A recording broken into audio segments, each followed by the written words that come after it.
Hello friends, thank you for stopping by for today's nugget, a wife for Isaac. After the death and burial of Sarah, Abraham wanted to find a wife for his son Isaac. The story in Genesis 24 of Isaac's marriage to Rebekah is full of answered prayers and rich with lessons about God's providence and human freedom. At the heart of the story is Abraham and Isaac's implicit trust in God. Abraham looks to God, who controls the universe, the angel of the Lord, who intervened to save Isaac on Mount Moriah to find him a bride.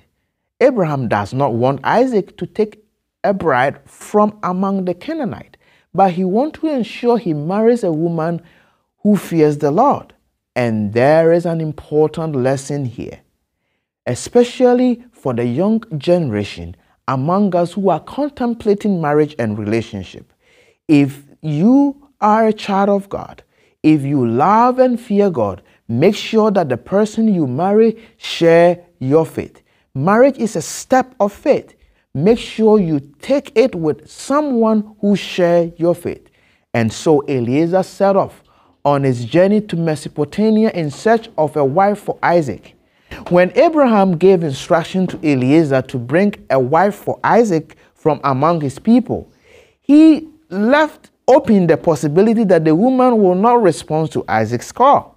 And herein another important lesson. Although God's plan for Rebekah was to follow Eliezer back to Canaan and marry Isaac, she retained the freedom of choice.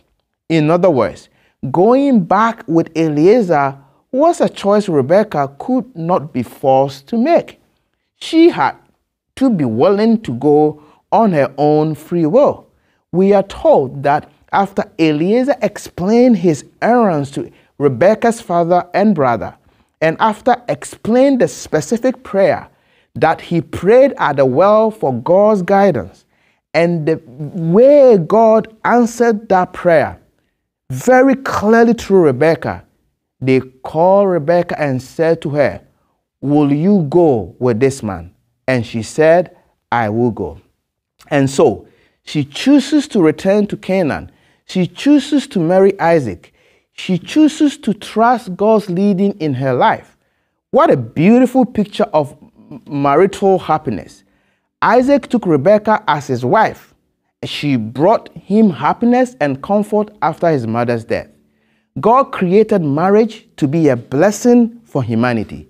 To those who are young, still looking for a life partner, you who are to marry is your choice because God has given you that free will.